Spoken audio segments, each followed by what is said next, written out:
Buenas noches, estimados amigos, una vez más en este programa de Disenso junto con Silvio Maresca. Hoy vamos a trabajar de filósofos, así que vamos a hablar sobre el tema de la muerte o el sentido de la muerte.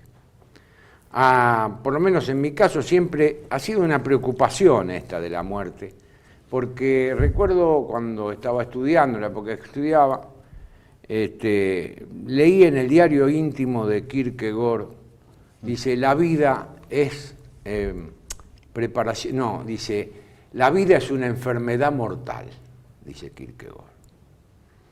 Sí, es cierto. Y siempre me quedó grabado eso. Así que ahora le dije a Silvio, le digo, mira Silvio, vamos a hablar sobre el tema de la muerte.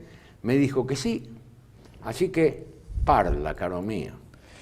No, vos sabés que desde que me propusiste el tema, que me pareció muy bien, ¿no? Va, si se puede llamar un tema, ¿no? Pero bueno, sí. Me acordaba de la frase de Hegel, que no me la acuerdo completa, ¿no? Que está en la fenomenología seguramente, pero no la busqué. Cuando dice que la muerte es lo más espantoso, pero el espíritu, ¿no? Y ese pero me hace pensar en lo que siempre de alguna manera ha hecho la filosofía en su historia, la filosofía occidental en su historia, que es de una manera u otra negar la muerte. Negar la muerte. Siempre, bueno, digamos, sobre todo la filosofía occidental, en la medida que estuvo sometida al cristianismo, por lo menos a partir del año 500, digamos, siempre hubo una negación de la muerte en el sentido del planteo de una vida ulterior o de la inmortalidad del alma, que viene a ser más o menos lo mismo. Salvo con la excepción, claro, en filosofía me parece que el único que realmente asumió la cuestión hasta las últimas consecuencias fue Heidegger, ¿no? En Ser y Tiempo, yo no sé si después. En Ser y Tiempo los fragmentos... Yo lo Pero tengo. bueno, en términos generales a mí me parece que hay una renegación de la filosofía, en la filosofía respecto del tema de la muerte, ¿no? Porque en realidad esa negación, esto tiene que ver con la dialéctica a su vez, hablaba de Hegel recién, con la dialéctica de Hegel, no estoy refiriendo a la dialéctica aristotélica, que es completamente otra cosa, ni en general la dialéctica antigua, pero digo, en la dialéctica hegeliana, la negación de la negación, como bien sabés, claro, es una afirmación. Y la negación de la negación es para mí una renegación, como diría un poco el psicoanálisis, ¿no? Una denegación.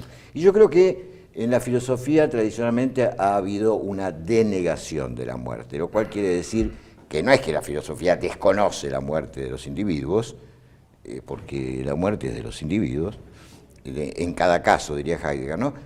Pero siempre encuentra la forma de relativizarla, digamos, ¿no? Bueno, vayamos... Podríamos después ver algunos pensadores en particular. Bueno, pero vayamos un poco al análisis del tema de la muerte, porque hasta ahora estamos hablando de generalidades. Vayamos más al tema de lo que dice Heidegger de la muerte, la posibilidad de la absoluta imposibilidad. Exactamente, la posibilidad es decir, la muerte está ahí, o como decía Kierkegaard, ¿no? La vida es una enfermedad mortal, de la muerte nadie escapa. Bueno, todas las frases hechas que se han hecho a lo largo de la filosofía, ¿no? Yo tenía acá una serie así de pensamientos, aquello que decía Séneca, ¿no? Todo es cierto, solo la muerte, todo es incierto, solo la muerte es cierta. Sí, eso Heidegger un poco lo repite, ¿no? Sí, lo repite San Agustín, también lo repite de la misma manera, la certidumbre de la muerte. Bueno, ¿qué hacer ante la muerte? A ver, filósofa. Yo tengo mi respuesta. Linda por ello te digo que primero... Para mí siempre ha sido un escollo insalvable, digamos, no te digo francamente, como persona y como filósofo. No tengo instrumentos, no tengo armas frente a eso, digamos. Yo sí. Y bueno, me alegra mucho por vos y por la filosofía. En el sentido de que una de las posibilidades es tener a la muerte siempre presente. Sí, tenerla presente, sí, es decir, no, eso es sin duda. uno, de alguna manera, uno que espera la muerte. Nosotros estamos maduros para morir desde el momento que nacemos. Entonces, la actitud filosófica me parece una actitud bastante genuina, es esperar la muerte. Indudablemente. Platón decía la filosofía es preparación para la muerte, ¿no es cierto? No se puede ser filósofo sin tener presente la muerte y la muerte propia, ¿no? No la muerte como una cosa...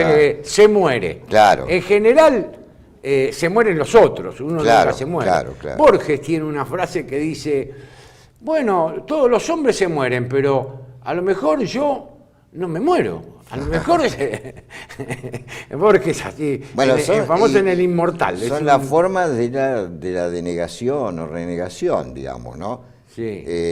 Además, vos viste cómo sucede, siempre pareciera que la muerte es un accidente.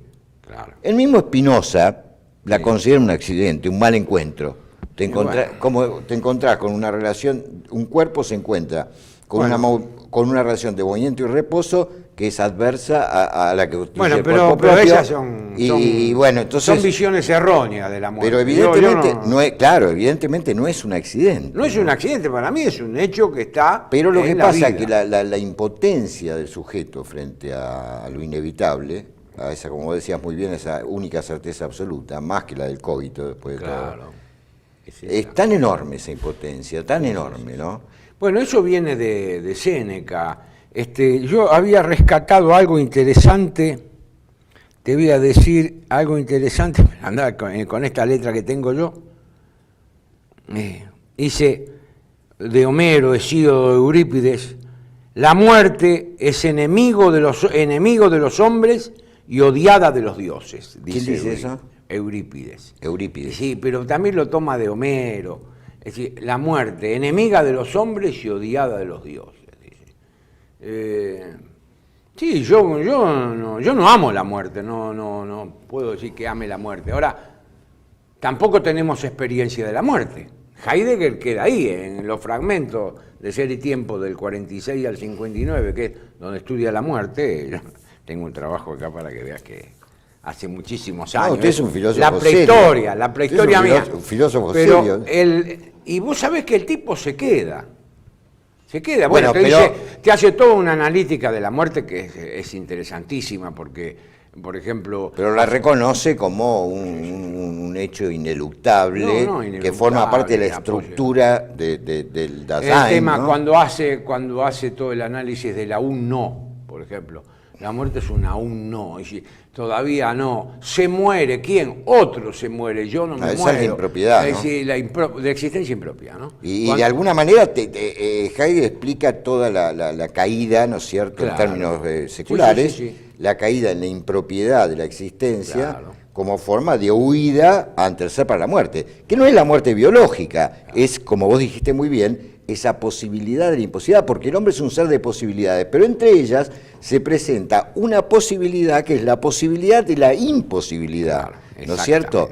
Y eso es lo angustiante.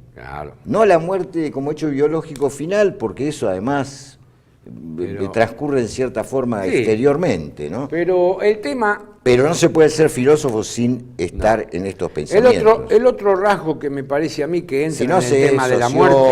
Sí. El otro rasgo que para mí entra dentro del tema de la muerte, que es lo que analiza Max Scheler, que también tiene un librito muy chiquito que se llama Muerte y Supervivencia, ¿no? Que es el tema de la aproximación a la muerte. A ver, ¿cómo es eso? Yo no sé. Scheler lo hace muy brevemente, dice, el envejecimiento, que no es otra cosa más que el achicamiento del futuro.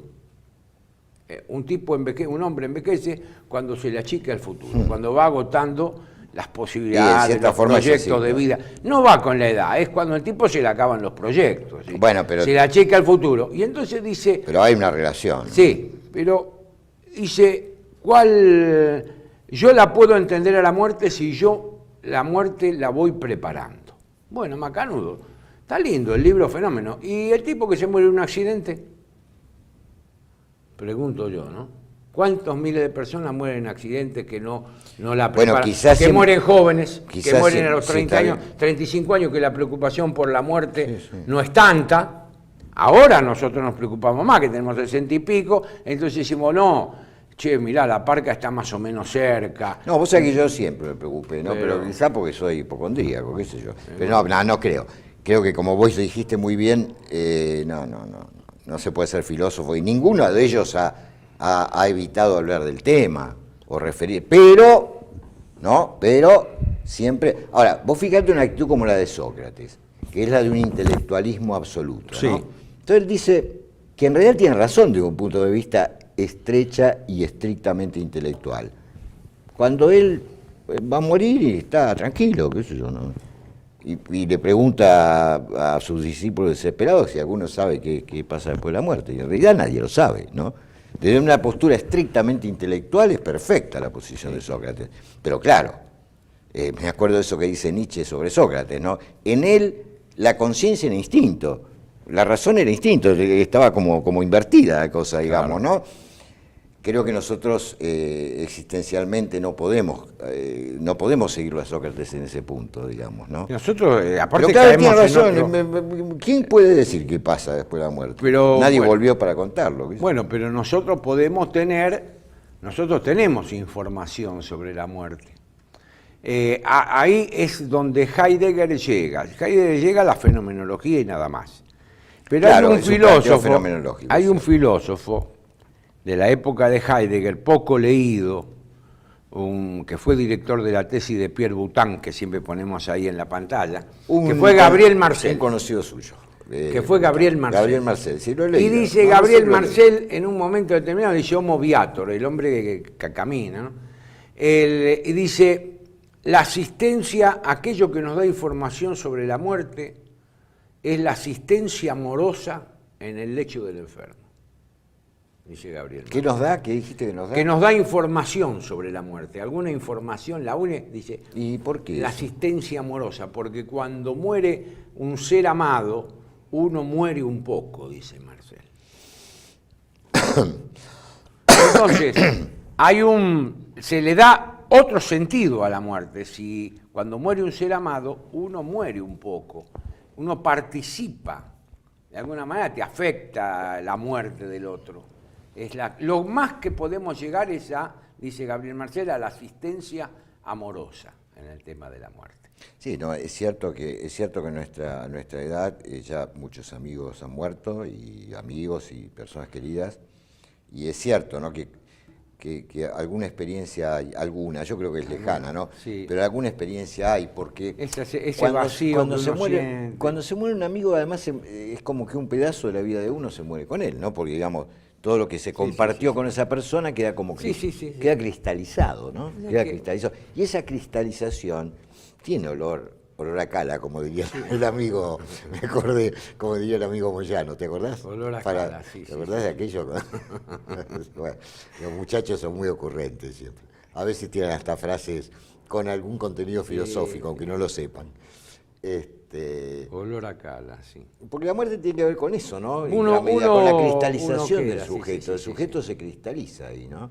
Sí. Y es realmente el único momento que se puede llegar también a hacer un balance de lo que fue la vida de alguien, ¿no? Eso por un lado. Por otro Creo que lado, Aristóteles decía algo de eso. Por otro lado, está el tema de la muerte, no solo de la muerte, sino de la posmuerte. Es decir, hay toda una tradición filosófica, no solo la tradición cristiana, los griegos, los hindúes, etcétera, etcétera, las religiones en general, sí, que hablan de la vida después de la muerte. Sí, la vida de ultratumba. La vida de ultratumba, la supervivencia, ese librito de Scheller que yo te digo se llama Muerte y Supervivencia.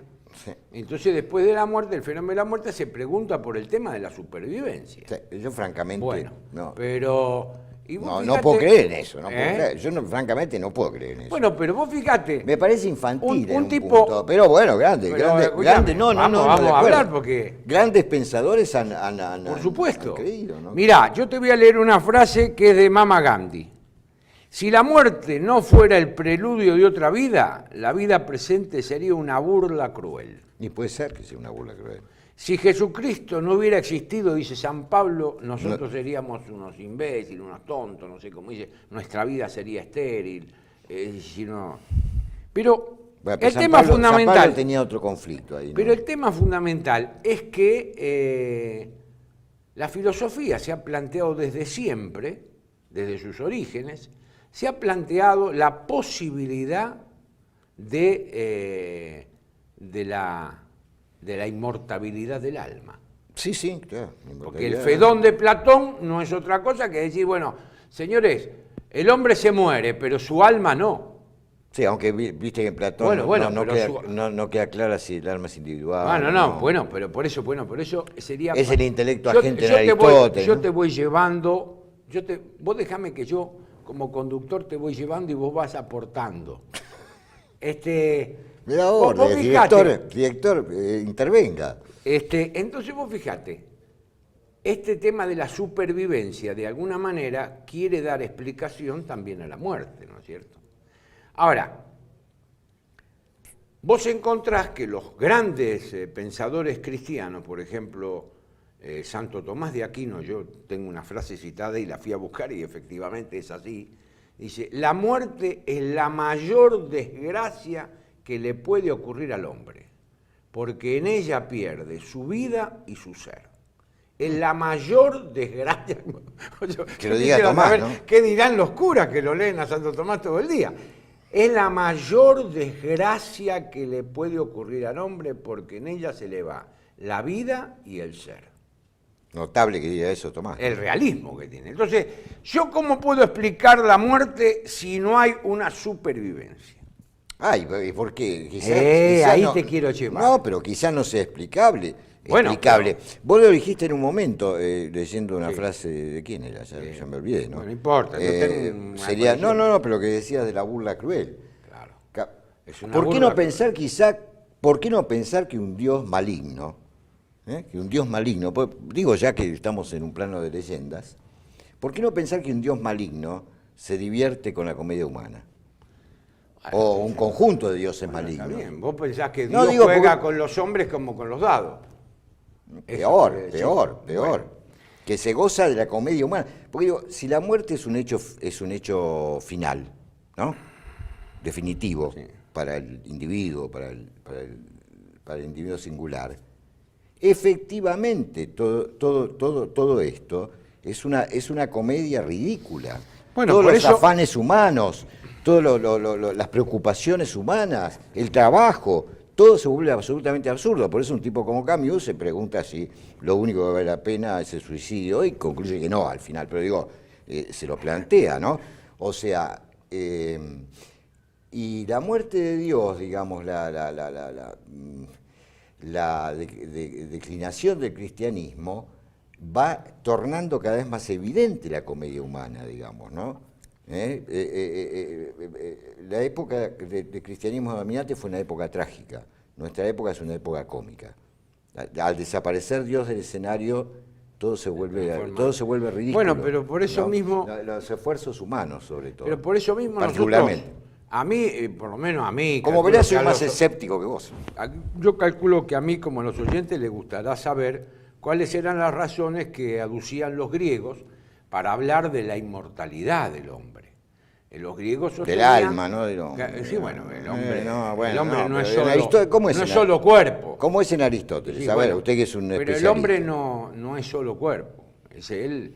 Y Fedón, el Platón en el Fedón, yo pongo acá 4 argumentos que son extraordinarios. Lo que llega a ser lo es por su contrario, dice Platón. De lo caliente nace lo frío, efectivamente. Tomamos un café con leche caliente, lo dejamos pasar un tiempo, se enfría. De lo caliente nace lo frío. De la muerte nace la vida. Este es un argumento de Platón. Teoría del conocimiento. Conocer, dice en el Menón sobre todo, conocer es recordar. ¿Qué recuerda el hombre? Recuerda las ideas, el alma recuerda las ideas que vio en el mundo de las ideas. Bueno, pero eso es un mito, mitos. Pero son las razones que da Platón. La tercera, hay 2 tipos de seres, los visibles y los invisibles. Los invisibles mantienen su identidad. ¿Y cuáles son de los invisibles? Las ideas. El alma. Bueno, Estos son los argumentos que da Platón para hablar de la inmortalidad del alma. Pero claro, él al alma le da carácter de divina. Y los cristianos rechazan, el mundo cristiano rechaza porque el alma es creada, no es divina. Divino es un atributo de Dios. Bueno, ahora vamos a un corte y después voy a seguir con los argumentos del cristianismo sobre el tema de la inmortalidad del alma.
Seguimos con el tema este de la inmortalidad. Así termino de exponer, habíamos expuesto de Platón. Para el cristianismo, ¿qué es lo que dice el cristianismo? El alma es creada por Dios y esta alma es inmortal. ¿Por qué es inmortal? Porque el alma es incorruptible. ¿Por qué es incorruptible? Porque es simple. Las cosas simples no son compuestos, por lo tanto no se corrompen. Entonces el alma es inmortal. Este es el argumento de la incorruptibilidad del alma. Ahora bien, ¿de dónde lo toma el pensamiento cristiano?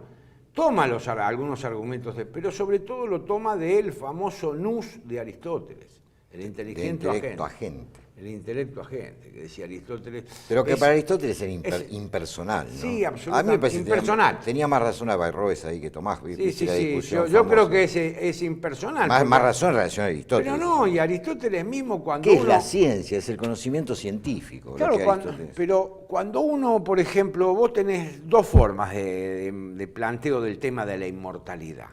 Por un lado está que la humanidad es inmortal, ¿no? Y por otro el yo personal inmortal. Estas son dos versiones. Claro, son dos cuestiones. Y Aristóteles entra en la primera, como Averroes, es decir, es el nous. Y el nous, para mí lo que pensaba Aristóteles como inmortal era el conocimiento científico. Exacto. Lo que iba quedando ahí, ¿no? Bueno, él dice la cultura en el altísimo sentido, que es muy interesante eso, pero no eran los individuos. Hay una parte en la... Porque todas las otras partes del alma son corruptibles para Aristóteles. Claro, solamente la intelectual. Pero hay una parte de Aristóteles en los tratados de biología, historia de partibus animalibus y estas cosas, y donde dice, el hombre es inmortal porque un hombre engendra un hombre. Es decir, esa inmortalidad, es decir, No hay una La inmortalidad. inmortalidad del género, La inmortalidad del género. que tampoco está garantizada. Que tampoco está, ¿no? pero vos fíjate qué Hoy pasa. por hoy, digo, qué sé yo. ¿Qué pasa con el nirvana? ¿Qué pasa con todo ese entendimiento agente universal que pasa, que el tema de los árabes, la inmortalidad impersonal? El mundo árabe plantea, el Corán plantea una inmortalidad, pero absolutamente impersonal. Sí, eso yo no lo En sabía. cambio, en el cristianismo no, te plantea la inmortalidad de la Personal, persona, de la persona. del yo personal. Ahora, ¿cómo lo salva? ¿Cómo lo salva? Ahora, vos sabés perfectamente, igual que yo, pero nuestros oyentes no necesariamente, que la teoría de la simplicidad del alma, en la cual, como vos dijiste muy bien, se basa el supuesto de su inmortalidad, fue refutada seriamente por Kant, Claro. digamos, ¿no? No en el sentido de negarlo, No. sino de negar la posibilidad de conocimiento de lo simple, porque como todo lo que ¿Cómo conocemos conoces? está en el espacio y en el tiempo, Claro, digamos, si estás en y el esa espacio y el tiempo son infinitamente divisibles, nunca vas a encontrar en el espacio y el tiempo algo simple. Claro, es una Pero teoría. Kant no niega, al No, contrario, no, no. es una Después de la las- crítica de la razón práctica la son- acepta la inmortalidad del alma como un postulado de la razón práctica. Sí, ¿no? sí, sí, Pero claro. bueno, ahí. Son los tres temas fundamentales, el tema de la libertad, el tema del alma y el tema de Dios, que son los tres temas analizados que producen paralogismos y... Claro, claro. Ahí esto, en el caso de esto la es lo ci- que pasa con Kant. Ahora, el tema fundamental para nuestro tiempo, Silvio, vos no notás que hay como una especie de, en la sociedad de consumo, ¿no? Como una especie de negación de la muerte. Absolutamente. Por eso. ¿Viste que lo decoran a los Absolutamente, muertos? absolutamente. No, además, al desaparecer el horizonte de la trascendencia, digamos, y por ende la vida de ultratumba como una certeza fuerte, vos viste que yo siempre giro alrededor de este tema de la muerte de Dios, pero que se entienda bien, esto no es un problema que tenga que ver con la religión, fundamentalmente, sino con la declinación de la Claro, creencia claro. cristiana, ¿no? Sí. Ahora, entonces... Hay como un repliegue de Dios, va. Esa Ento- muerte de Dios es un repliegue de Dios que va... Sí, además que es va probable a que desaparecer. lo hayamos matado nosotros, como dice Nietzsche, ¿no? Bueno, eso es particular la Revolución Francesa. Eso es muy nietzscheano. En particular la Revolución Francesa y la rusa luego. Pero bueno, eso nos llevaría a un tema de metapolítica que te gusta tanto a vos. Pero no, iba a esto, o sea, el terror ante la muerte es tal, al desaparecer de la vida de ultratumba como algo altamente probable, que se busca prolongar indefinidamente la vida, digamos, en cualquier condición. Y a esto contribuyen poderosamente la ciencia y la tecnología, digamos, ¿no? Entonces vos ves personas que realmente no tiene más sentido que se mantengan con vida, digamos, y llegamos al encarnizamiento terapéutico, digamos, Claro, ¿no? Donde se precisamente. mantiene a personas que realmente sería interesante una visita a los geriátricos en el sentido, a los hospitales, ¿no es cierto?, para comprobar el fenómeno. Claro, el tema de la Personas de más de senilidad. 90, personas de más de 90 años que muchas veces han perdido la conciencia, Sí, la la razón, senilidad, ¿sí? lo que se llamaba y se prolonga senil. indefinidamente la vida. La ancianidad senil. Y también, como vos señalabas, la otra ilusión es que los objetos de consumo nos van a salvar. No nos van a salvar, Sí. no nos van a salvar. No. Además, A mí me- caducan antes que uno. ¿no? A mí me gusta Pero bueno, se reemplazan por mirar el tema de la muerte hoy. Me gusta mucho mirarlo el tema Pero de la hay una muerte. negación profunda. ¿Cuál es el tratamiento? Viste que hay ahora ya no se le dice más sepultureros, ni pompa fúnebre, ni nada. Bueno, Son bueno. tanatólogos. Ah, Son de tánatos, de griego, estudiosos de la muerte. Nosotros De eso tenemos hemos hablado, mi acá un tal Péculo, que era un hombre cercano al peronismo, Famoso Péculo. de San Isidro, que tenía una pompa fúnebre que ahora es un estudio tanatológico. Entonces, ¿Ah, sí? actualmente a la gente que muere lo maquillan y lo ponen en la posición que a él le hubiera gustado estar. Por ejemplo, la vez pasada murió un hombre rico que le gustaba andar en moto, entonces acomodaron el cadáver arriba de una moto y los amigos iban y lo saludaban, el cadáver todo maquillado, arriba de la moto y lo saludaban. Entonces hacían de cuenta que no se murió el tipo. ¿Estás hablando en serio? Sí, y en Centroamérica un boxeador lo pusieron en un ring peleando, muerto, acomodado, ¿por ¿Qué qué? tipo Bueno, museo de cera? claro, como si fuera un muñeco de seda. Después lo meten en el cajón y lo mandan al nicho. Pero básicamente desaparece la idea de muerte. Sí. Básicamente Y está, te digo, la también- tratan de descifrar, de ocultar de 1000 maneras, con 1000 subterfugios. Sí. Aparece como algo absolutamente terrorífico, ¿no? Y lo otro sintomático es la cremación. Cuanto antes, ¿viste? Sacarse ver que encima. desaparezca. Cuanto antes. Yo sé cuánta gente conozco que dice, no, yo me voy a cremar. No, el cadáver es parte de este juego, es parte de este juego terrible. Exacto. Que se alimenten otros seres. Y sí, bueno, es horrible, pero que ahí pero estamos. es parte del juego, digamos, ¿no? Vuelve el polvo al polvo, ¿no es cierto? Así es. A mí Así es. me parece que nosotros tendríamos que recuperar por lo menos ese respeto y tratamiento del cuerpo. Porque para la tradición cristiana, el cuerpo es templo del Espíritu Santo. Pero ¿qué te parece? O sea, Y hay San otra Agustín cosa es más. claro en Y eso. hay otra cosa más.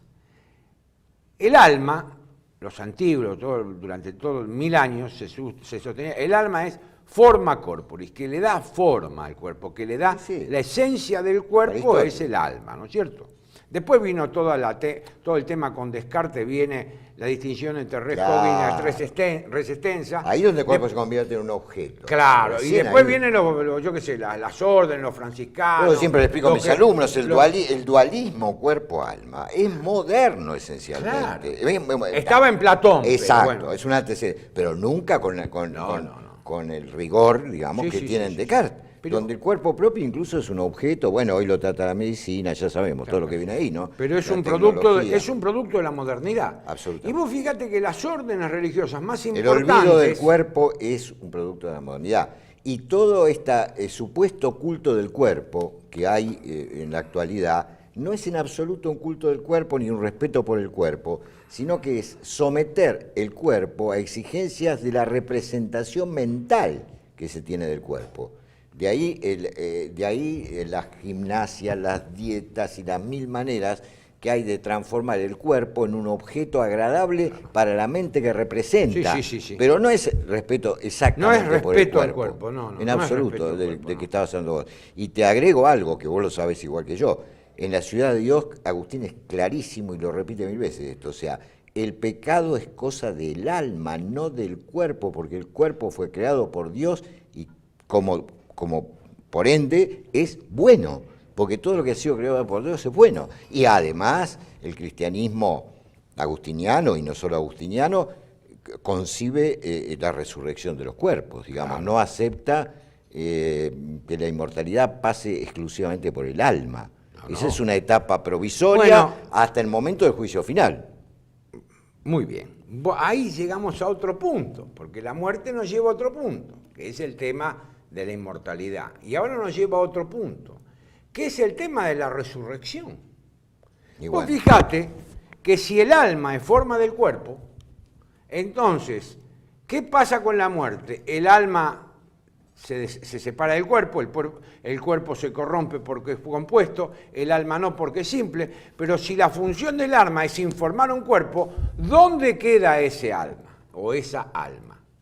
Entonces, un teólogo contemporáneo, yo que leo todas estas cosas, no las debe leer nadie, un teólogo contemporáneo que se llama Karl Rahner, que fue un teólogo importantísimo. ¿protestante o católico? Católico, como son los teólogos católicos, uno nunca sabe hasta dónde son católicos y hasta dónde protestantes actualmente, pero este Karl Rahner era amigo de Ratzinger, un alemán, sí, bueno. que fue un teólogo del concilio, yo qué sé, y tiene un libro muy lindo que se llama Sentido teológico de la muerte, que yo leí cuando dictaba antropología filosófica, me lo leí este libro.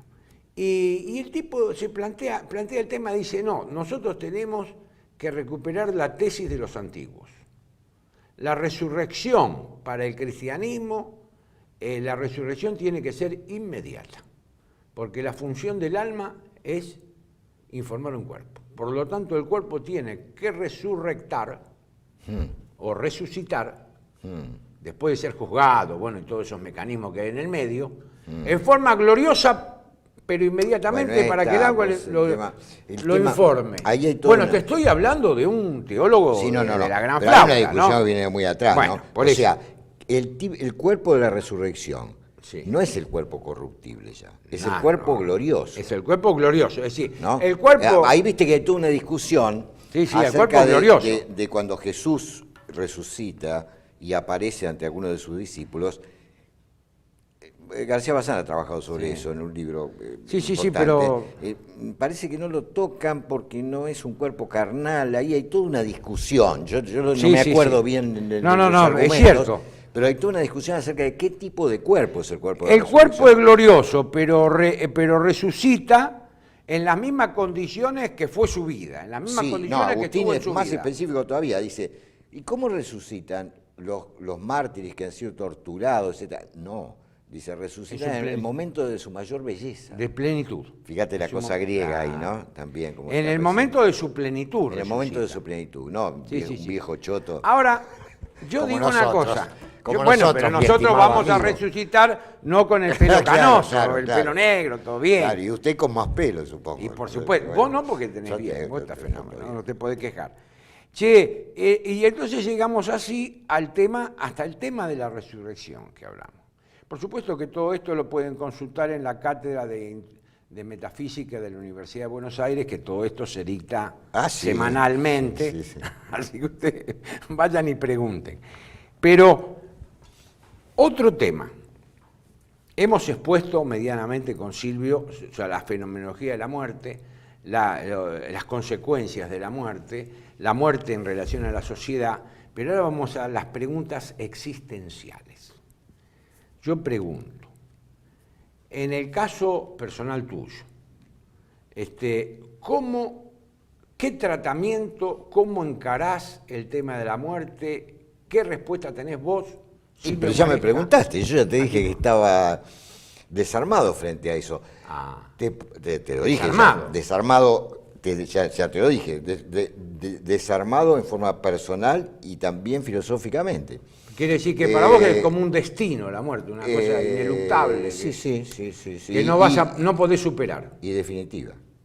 Y no podés superar. No. No te queda ninguna No, esperanza. ahora, sí es algo, desde que tengo menos de 20 años, permanentemente presente, que quizá tuvo que ver también con algunas cuestiones psicológicas vinculadas a mi propia historia familiar, etcétera, etcétera, que no vienen al caso, digo, en este programa. Pero te diría que eso se traduce en mí en una permanente melancolía. Yo soy un melancólico a esta altura, que en el sentido hipocrático también, en un sentido no estrictamente psicoanalítico, ¿no? Soy un melancólico. Uno de los temperamentos. Y vivo muy nostálgicamente, ¿no? Y añorando un mundo donde las creencias, por eso cuando yo hablo de la muerte de Dios, mucha gente cree que yo soy ateo o que celebro ese acontecimiento. En absoluto. Por eso digo, vivo más bien añorando épocas que parecen haber existido.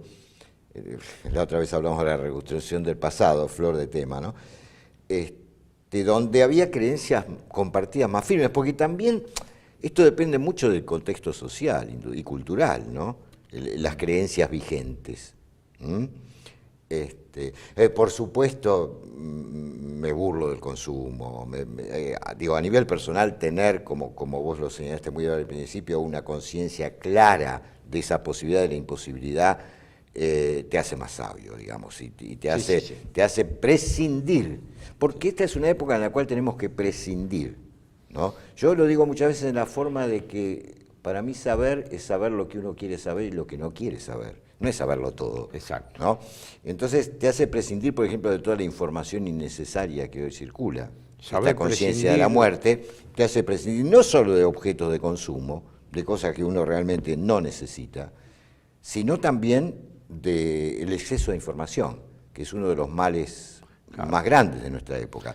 No la falta de información, el exceso de información. Así decía Baudrillard, ¿no? ¿no? Dice, el exceso de información produce desinformación, ¿no? Sí, Te inmoviliza, y además te inmoviliza. estupidez. Además, estupidez. Bueno, digámoslo. yo creo que hemos hecho una meditación más o menos aceptable del tema de la muerte. Tengo para mí que la muerte no podemos estudiarla por sí sola o que la muerte se agota en una fenomenología de la muerte, sino que la muerte hay que mirarla desde las consecuencias de la muerte. Y ahí está todo el tema de la inmortalidad, todo el tema de la resurrección, todo el tema de la personalidad, qué pasa con la persona humana, si es un sinsentido o si no es un sinsentido. Bueno, yo creo que se puede mirar desde ese punto y desde ese punto hay una relación entre razón y fe, una relación que es fructífera en el caso de este tema de la muerte. Yo pienso eso.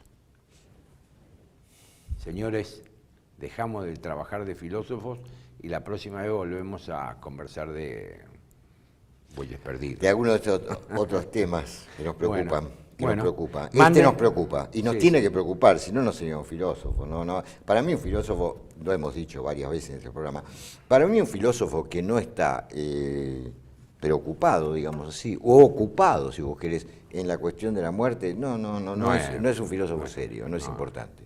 Es un charlatán, Silvio, como hay tantos. O es un profesor de filosofía. Es un profesor de filosofía.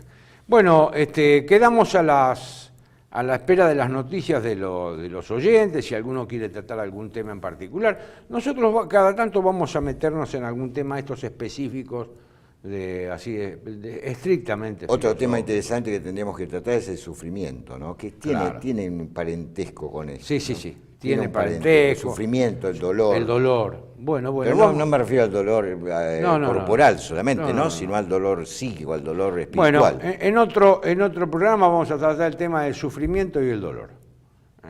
Bueno, gracias por todo y gracias a Silvio también. A vos, lo hacemos. Hasta luego.